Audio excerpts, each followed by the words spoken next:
Hello everyone, ಎಲ್ಲರೂ ಹೇಗಿದ್ದೀರಾ? ನಾನು ಚೆನ್ನಾಗಿದ್ದೀನಿ, ನೀವು ಚೆನ್ನಾಗಿದ್ದೀರಾ ಅಂದ್ಕೊಂಡು. ಸೊ ಇವ್ನಿಗೆ ಸ್ವಲ್ಪ ಹೇರ್ ಕಟ್ ಮಾಡಿಸ್ಬೇಕಿತ್ತು ಚಿಟ್ಟೆಗೆ. ಸೊ ಸರಿ ಅಂತ ಹೇಳಿ ಸಲೂನ್ಗೆ ಬಂದಿದ್ವಿ. ಸೊ ಸಲೂನ್ಗೆ ಬಂದು ಹೇರ್ ಕಟ್ ಮಾಡಿಸಿದ್ವಿ. ಸೊ ಫೈನಲ್ ಲುಕ್ ಎಲ್ಲ ರೆಡಿ ಆಗಿದ್ದ. ಸೊ ಹಿಂಗೆ ನೋಡಿಕೊಂಡು ಹಾಗೆ ಕೆಳಗಡೆ ಐಸ್ ಕ್ರೀಮ್ ತಿನ್ನಬೇಕು ಅಂತ ತುಂಬ ದಿನದಿಂದ ಅನಿಸ್ತಿತ್ತು. ಸೊ ನಂಗೆ ಆ್ಯಕ್ಚುಲಿ ದೇವನಹಳ್ಳಿಯಲ್ಲಿ ಚೆನ್ನಾಗಿರುತ್ತೆ, ದೊಡ್ಡಬಳ್ಳಾಪುರದಲ್ಲಿ ಯಾವುದೋ ಅಷ್ಟು ಚೆನ್ನಾಗಿರಲ್ಲ ಅಂದ್ಕೊಂಡು ಹೋಗಿರಲಿಲ್ಲ. ಬಟ್ ಇಲ್ಲಿ ಯಾವುದೋ ಹೊಸದಾಗಿ ಆಗಿದೆ ಅಂದ್ಬಿಟ್ಟು ಬಂದಿದ್ವಿ. ಸೊ ಅಲ್ಲಿ ಐಸ್ ಕ್ರೀಮ್ ತಿನ್ನೋದಕ್ಕಿಂತ ನನ್ನ ಮಗನ ನೋಡ್ಕೊಳ್ಳೋದೇ ನಂಗೆ ದೊಡ್ಡ ಟಾಸ್ಕ್ ಆಗಿತ್ತು ಗೈಸ್. ಲಿಟ್ರಲಿ ಎಷ್ಟು ಹಿಂಸೆ ಮಾಡ್ತಿದ್ದ ಅಂದರೆ ಅಲ್ಲಿ ಹೋಗ್ತಾನೆ ಇಲ್ಲಿ ಹೋಗ್ತಾನೆ ನೋಡಿ. ಎಲ್ಲಿ ಒಂದು ಸ್ವಲ್ಪ ನಮಗೆ ಭಯ ಅನ್ನೋದಿರಬೇಕು, ಅಲ್ಲೇ ಹೋಗಿ ಅವ್ನು ಆಟ ಆಡ್ತಾನೆ, ಅಲ್ಲೇ ಹೋಗಿ ಮುಟ್ತಾನೆ. ಅವ್ನು ನೋಡ್ಕೊಳ್ಳೋದೇ ದೊಡ್ಡ ಟಾಸ್ಕ್. ಇರೋದ್ರಿಂದ ಎಲ್ಲೂ ಹೋಗೋದೇ ಬೇಡ, ಆರಾಮಾಗಿ ಮನೇಲಿ ಇದ್ಬಿಡೋಣ ಅನ್ನೋ ಥರ ಫೀಲಿಂಗ್ ತರಿಸ್ಬಿಡ್ತಾನೆ ಲಾಸ್ಟ್ಗೆ. ಅಷ್ಟು ಟಾರ್ಚರ್ನು ಮಾಡ್ತಾನೆ ಗಾಯ್ಸ್, ನಿಜ ಹೇಳಬೇಕು ಅಂದರೆ. ನೋಡಿ ಒಂದು ಕ್ಷಣ ಇರಲ್ಲ, ಆ ಕಡೆ ಹೋದರೆ ಮೈನ್ ರೋಡು ಕೂತ್ಕೊಂಡು ಇರಬೇಕು. ಆ್ಯಕ್ಚುಲಿ ಹೇಳಬೇಕಂದ್ರೆ ಅವ್ರು ಕೊಡೋದು ಸ್ವಲ್ಪ ಲೇಟ್ ಆದರೆ ನೋಡಿ, ಅವನೇ ಚೇರ್ ಹಾಕ್ಕೊಂಡು ಅಲ್ಲಿ ಹತ್ಬಿಟ್ಟು ಅವ್ರಿಗೇನೋ ಅವನ ಭಾಷೆಯಲ್ಲಿ ಬೈತಾ ಇದ್ದಾನೆ ಅವ್ರಿಗೆ ಕೊಡಿ ಅಂತ. ಅಲ್ಲಿ ಐಸ್ ಕ್ರೀಮ್ ಇಟ್ಟಿರೋದಕ್ಕೆ ಅದನ್ನು ಕೇಳ್ತಿದ್ದಾನೆ ಅವನು. ಬಟ್ ಅವ್ರಿಗೆ ಇವ್ನ ಲ್ಯಾಂಗ್ವೇಜ್ ಅರ್ಥ ಆಗಲ್ಲ. ಆ್ಯಕ್ಚುಲಿ ಅವ್ರು ನಮ್ಮ ಕನ್ನಡ ಲ್ಯಾಂಗ್ವೇಜೇ ಅರ್ಥ ಆಗಲ್ಲ, ಇನ್ನು ಅವ್ನ ಲ್ಯಾಂಗ್ವೇಜ್ ಅರ್ಥ ಆಗುತ್ತಾ ಅಂತ ಅಂದ್ಕೊಂಡು ಸರಿ ಕೊಡ್ತಾರೆ ಬಾರು ಅಂತ ಎಷ್ಟು ಹೇಳಿದ್ರು ಬರ್ತಾಯಿಲ್ಲ ಗೈಸ್ ಅವನು. ಸರಿ ನಾನೇ ಒಳಗಡೆ ಹೋಗ್ತೀನಿ ಅಂತ ಅಂದ್ಕೊಂಡೇನೋ ಅನಿಸುತ್ತೆ. ಸೊ ಒಳಗಡೆ ಅವನೇ ಹೋಗೋಕ್ಕೆ ಟ್ರೈ ಮಾಡ್ತಾನೆ. ಸೊ ಅಷ್ಟರೊಳಗಡೆ ನಾವು ಆರ್ಡರ್ ಮಾಡಿದ ಐಸ್ ಕ್ರೀಮ್ ಬಂತು.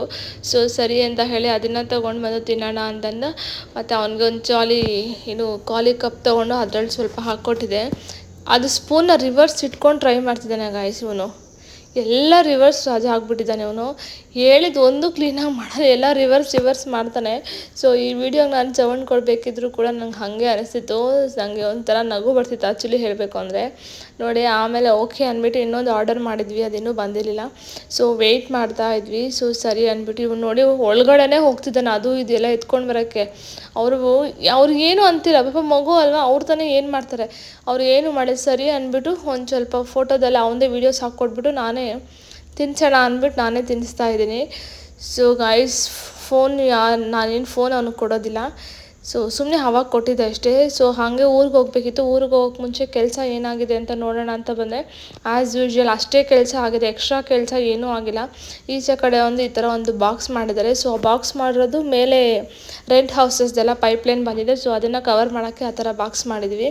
ಸೊ ಆ್ಯಕ್ಚುಲಿ ಇಲ್ಲೊಂದು ಡಿಸೈನ್ ಬರುತ್ತೆ, ಅಲ್ಲೊಂದು ಡಿಸೈನ್ ಬರುತ್ತೆ. ಬಟ್ ತುಂಬ ಚೆನ್ನಾಗಿರೋ ಡಿಸೈನ್ಸ್ನ ಸೆಲೆಕ್ಟ್ ಮಾಡಿದ್ವಿ. ಬಟ್ ಲಿಟ್ರಲಿ ಅವ್ರು ಯಾವಾಗ ಮಾಡಿಕೊಡ್ತಾರಂತ ಏನೂ ಗೊತ್ತಿಲ್ಲ ಗೈಸ್. ನಿಜವಾಗ್ಲೂ ಸಖತ್ ಡಿಸಪಾಯಿಂಟ್ ಆಗಿಬಿಟ್ಟಿದ್ದೀನಿ ವರ್ಕ್ ಕೊಟ್ಬಿಟ್ಟು ಅವ್ರಿಗೆ. ಆ ಕಡೆ ಆಗಲ್ಲ ಅಂತಲೂ ಹೇಳ್ತಿಲ್ಲ, ಈ ಕಡೆ ಮಾಡಿಕೊಡ್ತೀವಿ ಅನ್ನೋ ಕಾನ್ಫಿಡೆನ್ಸು ನಮಗೆ ಬರ್ತಿಲ್ಲ. ಹೆಂಗಾಗಿದೆ ಅಂದರೆ ಲಿಟ್ರಲಿ ನನಗೆ ಒಂದು ಬರ್ತಿಲ್ಲ ಗೈಸ್, ಆ ಸ್ಟೇಜಿಗೆ ತೊಗೊಂಬಂದಿದ್ದಾರೆ. ಸೊ ನೋಡೋಣ, ತುಂಬ ಹತ್ತಿರ ಇದೆ, ನೋಡೋಣ ಏನು ಮಾಡ್ತಾರೆ ಅಂದ್ಬಿಟ್ಟು. ಸೊ ಫೋನ್ಗೆ ರೆಸ್ಪಾನ್ಸ್ ಮಾಡ್ತಿರ್ಲಿಲ್ಲ. ಸರಿ ಅಂತ ಅವ್ರ ಕಂಪ್ನಿ ಹತ್ರನೇ ಹೋಗೋಣ ಅಂದ್ಬಿಟ್ಟು ನಾನು ಊರಿಗೆ ಬಂದಿದ್ದೆ, ಅಪ್ಪನ ಕರ್ಕೊಂಡು ಹೋಗೋಣ ಅಂತ. ಸೊ ಊರಿಗೆ ಬಂದು ಅಲ್ಲಿ ನನ್ನ ತಮ್ಮ ಎಲ್ಲ ದಾಳಿಂಬೆ ತೋಟ ಹಾಕಿದ್ರಲ್ವ. ಸೊ ಅದನ್ನು ನಾನು ಇಲ್ಲಿವರೆಗೂ ಹೋಗೇ ಇರಲಿಲ್ಲ. ಸರಿ ಹೋಗಿ ನೋಡ್ಕೊಂಡು ಬರೋಣ ಅಂತ ಹೇಳಿ ಸೊ ಅಲ್ಲಿಗೆ ಕೂಡ ಹೋಗಿದ್ದೆ. ಸೊ ಅದನ್ನೆಲ್ಲ ನೋಡಿಕೊಂಡು ಸೊ ಬೆಳಗ್ಗೆ ಎದ್ದು ಹಾಗೆ ಹೋಗಬೇಕಾದ್ರೆ ಆಂಜನೇಯನಿಗೆ ಪೂಜೆ ಎಲ್ಲಾದರೂ ಹೋಗಬೇಕಾದ್ರೆ ಆಂಜನೇಯನಿಗೆ ಪೂಜೆ ಮಾಡ್ಕೊಂಡು ಹೋಗೋ ಅಭ್ಯಾಸ ನಮಗೆ. ಸೊ ಸರಿ ಅಂತ ಹೇಳಿ ನನ್ನ ತಮ್ಮ ಎಲ್ಲ ಪೂಜೆ ಮಾಡ್ಕೊಂಬರಕ್ಕೆ ಹೋಗಿದ್ರು. ಸೊ ಅವ್ನು ಪೂಜೆ ಮಾಡ್ಕೊಂಡ್ಮೇಲೆ ಕಂಪ್ನಿಗೆ ಹೋಗಿದ್ವಿ. ಸೊ ಅಲ್ಲೆಲ್ಲ ಮಾತಾಡ್ಕೊಂಡು ಒಂದು ಸ್ವಲ್ಪ ಜಗಳ ಕೂಡ ಆಯಿತು. ಅಪ್ಪ ಫುಲ್ ರೈಸ್ ಆಗಿಲ್ಲ, ಜಗಳ ಆಡಿ ಸೊ ಸರಿ ಮಾಡಿಕೊಡ್ತೀವಿ ಅಂತ ಹೇಳಿದ್ಮೇಲೆ ಫುಲ್ ಡಿಸಪಾಯಿಂಟ್ ಆಗಿ ಫುಲ್ ಟೆನ್ಷನ್ ಆಗಿತ್ವಲ್ಲ. ಒಂದು ಸ್ವಲ್ಪ ಅಲ್ಲೇ ಬರಬೇಕಾದ್ರೆ ಆನ್ ದಿ ವೇ ಆ ಲಂಚ್ ಟೈಮ್ ಕೂಡ ಆಗಿತ್ತು. ಒಂದು ಸ್ವಲ್ಪ ಕಾಫಿ ಕುಡ್ಕೊಂಡು ಮತ್ತು ಹಾಗೆ ಮನೆಗೆ ಫಾಲ್ ಸೀಲಿಂಗ್ಗೆ ಲೈಟ್ಸು ಮತ್ತು ಕೆಳಗಡೆ PVC ಫಾಲ್ ಸೀಲಿಂಗೆಲ್ಲ ಲೈಟ್ಸ್ ಬೇಕಿತ್ತು. ಅದನ್ನೆಲ್ಲ ಒಂದಷ್ಟು ಐಟಮ್ನ ತೊಗೊಂಡೇ ಹೋಗ್ಬಿಡೋಣ. ಮತ್ತು ಅದಕ್ಕೋಸ್ಕರನೇ ಬರಬೇಕು ಅಂದರೆ ಒನ್ ಡೇ ವೇಸ್ಟ್ ಆಗುತ್ತೆ ಅಂತ ಹೇಳಿ. ಬಿಕಾಸ್ ನಮಗೆ ಜಾಸ್ತಿ ದಿನ ಇಲ್ಲ ಗೈಸ್, ತುಂಬ ಕಡಿಮೆ ದಿನ ಇದೆ.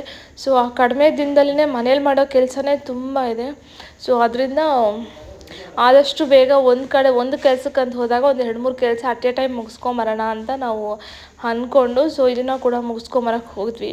ಸೊ ಹೋಗಿ ಒಂದಷ್ಟು ಥಿಂಗ್ಸ್ನ ತೊಗೊಳ್ಳೋಣ ಅಂತ ಹೋಗಿದ್ವಿ. ಬಟ್ ಅಷ್ಟು ಥಿಂಗ್ಸ್ ತೊಗೊಳಕ್ಕಾಗಲ್ಲ.